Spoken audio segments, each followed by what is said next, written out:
With ஷேரன் subscribers எல்லாருக்கும் வணக்கம். இன்னைக்கு மேங்களூர் ஸ்பெஷல், அதாவது உடுப்பி ஸ்பெஷல் சாம்பார் கேள்விப்பட்டிருக்கீங்களா? சின்னதாக ஒரு இனிப்பு தன்மை இருக்கும். அதுவும் இந்த காய் வச்சு தான் நம்ம சாம்பார் வைக்க போகிறோம். இது வந்து தோசைக்காய், இல்லை எல்லோ மெலன், வெள்ளரிக்காய் அப்படின்னு சொல்லுவாங்க. மஞ்சள் வெள்ளரிக்காய், இது நாட்டுக்காய், என்னென்னவோ பேர் இதுக்கு இருக்குது. பட் இதை வச்சு தான் இன்றைக்கி நம்ம சாம்பார் வச்சு காட்ட போகிறோம். இந்த சாம்பாருக்கு தக்காளி கூட இல்லை, ரொம்ப சுலபமாக செஞ்சிடலாம். ஆனால் வாசனையாக இருக்கும். அது டிஃபனுக்கு வச்சு சாப்பிடும்போது அட்டகாசமாக இருக்கும். எப்படி பண்ணுறதுன்னு பார்க்கலாமா? ஸோ இப்போ இந்த தோசைக்காயை நம்ம தோலோடவே கட் பண்ண போகிறோம். ஜென்ரலி உடுப்பி சாம்பாரில் பார்த்தீங்கன்னா இதை நல்லா பெருசாக போடுவாங்க, நல்லாவே வெந்துடும். இன்னும் ஒரு 5-10 மினிட்ஸ் எக்ஸ்ட்ரா ஆகும், அவ்வளோதான். ஸோ இதை கட் பண்ணிக்கலாம். பட் உங்களுக்கு தோல் வேண்டாம்னா நீங்கள் சீவிக்கலாம். நான் நல்லா கழுவிருக்கேன், ஸோ அப்படியே கட் பண்ண போகிறேன். ஸோ இது உள்ளே இருக்கிற விதைகளை மட்டும் நம்ம எடுத்துடலாம். ஸோ இந்த மாதிரி நம்ம பாதியாக கட் பண்ணால் தான் விதையை எடுக்க முடியும். விதையை நம்ம சுத்தமாக நீக்கிடலாம். இந்த விதையை நீங்கள் என்னெல்லாம் பண்ணுவீங்கன்னு எனக்கு கமெண்ட்ஸில் சொல்லுங்கள். நிறைய பேர் இதை காய வச்சு யூஸ் பண்ணுவாங்க. ஸோ இந்த மாதிரி க்ளீன் பண்ணி எடுத்துக்கோங்க. ஸோ இந்த மாதிரி அழகாக க்ளீன் பண்ணி விதை இல்லாமல் எடுத்துக்கோங்க. நான் சொன்ன மாதிரி தோல் வேணும்னா நீங்கள் எடுத்துக்கோங்க. நான் அப்படியே தான் செய்ய போகிறேன். ஸோ இதை பார்த்தீங்கன்னா இந்த மாதிரி பத்தியாக போட்டுட்டு கொஞ்சம் பெரிய பீசஸாக இந்த மாதிரி கட் பண்ணி வச்சுக்கோங்க. ரொம்ப சின்னதாக கட் பண்ணாதீங்க, வெந்துருச்சுன்னா குழஞ்சிரும். எகெயின் உங்களுக்கு தோல் வேண்டான்னா நீங்கள் எடுத்துடலாம். ஸோ நம்ம உடுப்பி சாம்பாருக்கு மெயினாக நம்ம ஒரு மசாலா அரைக்க போகிறோம். கிட்டத்தட்ட நம்ம சவுத் இந்தியன் சாம்பாருக்கு அரைச்சி விட்ட சாம்பார் வைப்போம் இல்லையா, அந்த மாதிரி தான். இதுக்கு நான் தேங்காய் எண்ணெய் தான் எடுத்துக்கிறேன். நல்லா வாசனையாக இருக்கும். ஒரு 2 டீஸ்பூன் தேங்காய் எண்ணெய் எடுத்துக்கோங்க. இப்போ நான் வந்து ஒரு 5 பேர் சாப்பிட்ற மாதிரி சாம்பார் வைக்கிறேன். அதுக்கான அளவு தான் இதெல்லாம். 3 டீஸ்பூன் தனியா, 1 டீஸ்பூன் கடலைப்பருப்பு, 1 டீஸ்பூன் உளுந்து, 3/4 டீஸ்பூன் மிளகு, 3/4 டீஸ்பூன் சீரகம், 1/4 டீஸ்பூன் வெந்தயம். 1/4 டீஸ்பூனோட கொஞ்சம் ஜாஸ்தி இருக்கும். காஷ்மீரி மிளகாய் நான் ஒரு 10 மிளகாய் சேர்க்குறேன். இது கூட கொஞ்சம் கருவேப்பிலை. எல்லாத்தையும் வதக்கிக்கலாம். நல்லா வாசனை வர அளவுக்கு வறுபட்டுருச்சு. கலரும் பார்த்தீங்கன்னா ஓரளவுக்கு கோல்டன் ப்ரௌன் ஆகிடுச்சு. இந்த சூட்டில் நான் சும்மா 1 நிமிஷம் மட்டும் தேங்காவை போட்டு எடுக்கிறேன். ஆக்சுவலி தேங்காவை ஃப்ரெஷ்ஷாகவே அரைச்சிக்கலாம். சும்மா நான் 1 நிமிஷம் மட்டும் தான் சேர்க்குறேன். அடுப்பை நான் ஆஃப் பண்ணிட்டேன். அவ்வளோதான். நான் மிக்ஸி ஜாரில் மாற்றிட்டு கொஞ்சம் தண்ணி ஊற்றி அரைச்சிருவேன். ரொம்ப ஆற விடலாம் டைம் இல்லை. இப்போ தேங்காய் நம்ம வந்து சூடெல்லாம் பண்ணல, லைட்டாக அந்த அனல்லே வதக்கிட்டோம் இல்லையா, அதனால் தண்ணி ஊற்றி அரைச்சிடலாம். ஸோ இப்போ அதே தவாவில் கொஞ்சமாக நான் தேங்காய் எண்ணெய் விட்டுக்கிறேன். இதுக்கு வந்து நான் சொன்ன மாதிரி தக்காளி சேர்க்க போகிறது கிடையாது. எண்ணெய் காஞ்சிருச்சு. நான் நல்ல ஒரு பெரிய வெங்காயத்தை பெருசாக கட் பண்ணியிருக்கேன். கூட கொஞ்சம் கருவேப்பிலையும் சேர்த்தாச்சு. இது 1 நிமிஷம் வதக்கிப்போம்.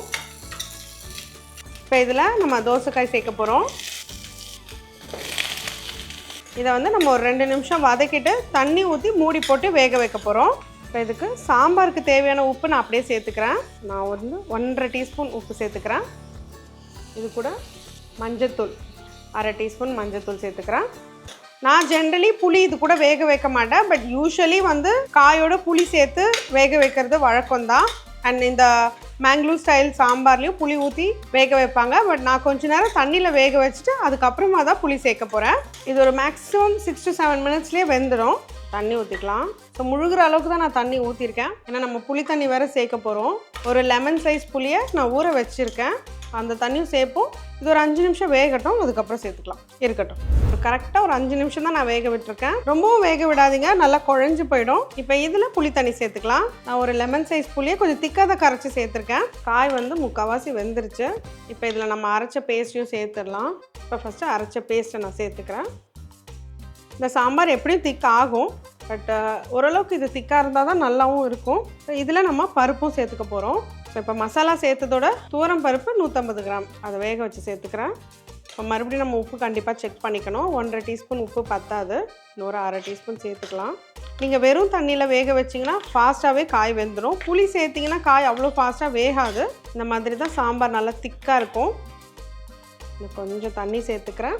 இது கூட நான் 1 டேபிள் ஸ்பூன் வெல்லம் சேர்த்துக்கிறேன். கண்டிப்பாக வெல்லம் சேர்க்கணும். அப்போ தான் வந்து அந்த டேஸ்ட் எக்ஸாக்டாக கிடைக்கும். காரம்லாம் பக்காவாக இருக்கும். நம்ம புளி நல்லா திக்காக சேர்த்துருக்கோம் இல்லையா, அதனால நம்மளுக்கு தக்காளி தேவை இருக்காது. ஸோ இப்போ சாம்பாரில் உப்பு கம்மியாக இருக்குன்னு சொன்னேன் இல்லையா, ஒரு 1/2 டீஸ்பூன் நான் சேர்த்துக்கிறேன். டோட்டலி நான் 2 டீஸ்பூன் உப்பு சேர்த்துருக்கேன். ஒரு 5 மினிட்ஸ் மட்டும் கொதிச்சா சரியாக இருக்கும். ஏன்னா நம்ம எல்லாத்தையும் வறுத்து அரைச்சி சேர்த்துருக்கோம். ஸோ நம்ம உப்பெல்லாம் போட்டாச்சு. செக் பண்ணிக்கலாம். நீங்கள் எப்படி செக் பண்ணுவீங்க? நான் எப்போ இப்படி தான் செக் பண்ணுவேன். ஆக்சுவலி நான் வச்சுருக்கிற இந்த மேங்களூர் ஸ்டைல் உடுப்பி ஸ்டைல் சாம்பாரில் காரமும் தூக்கலாக இருக்குது, இனிப்பும் இருக்குது. ஆனால் சூப்பர் பேலன்ஸ்டாக இருக்குது. கண்டிப்பாக நீங்கள் இதை ட்ரை பண்ணியே ஆகணும். இதுக்கு ஒரு தாளிப்பு மட்டும் தான் பண்ண போகிறோம். அது எப்படி பண்ணுறதுன்னு இப்போ பார்க்கலாம்.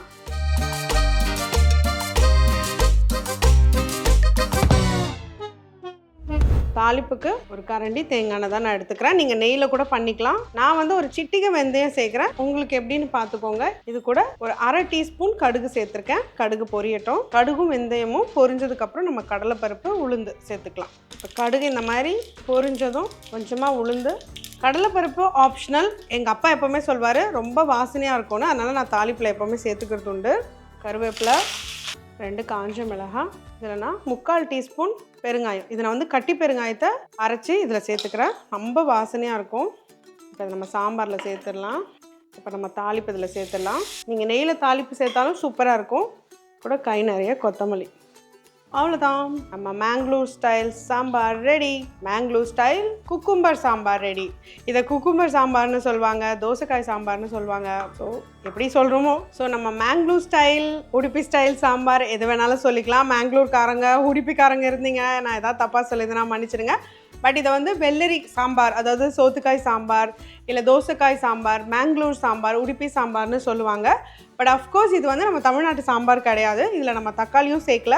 ஆக்சுவலி ஆத்தென்டிக் ரெசிபியில் பார்த்தீங்கன்னா நிறைய பேர் மேங்களூரில் வந்து தக்காளி சேர்க்க மாட்டாங்க. ஏன்னா புளி நம்ம நிறையவே சேர்ப்போம் இதில். ஸோ கண்டிப்பாக இதை ட்ரை பண்ணி பாருங்கள். இதை நம்ம சாதத்தோடு வச்சு சாப்பிட்டு பார்க்கலாமா?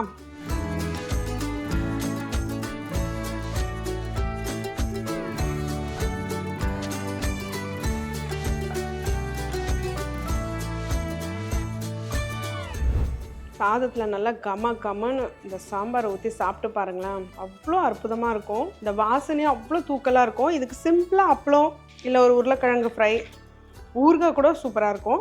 அவ்வளோதான், நம்ம நல்லா குழச்சி அடிக்க வேண்டியதுதான். ஆஹா, காய் பாருங்கள், நறுக்குன்னு இருக்குது, வெந்தோம் அப்படி தான் இருக்கணும். ரொம்ப குழச்சிடாதீங்க. கொஞ்சம் அப்பளம் உடச்சி யாருக்கெல்லாம் வேணும், என் செல்லா குட்டீஸ் யாருக்கு வேணும்னு எனக்கு கமெண்ட்ஸில் சொல்லுங்கள்.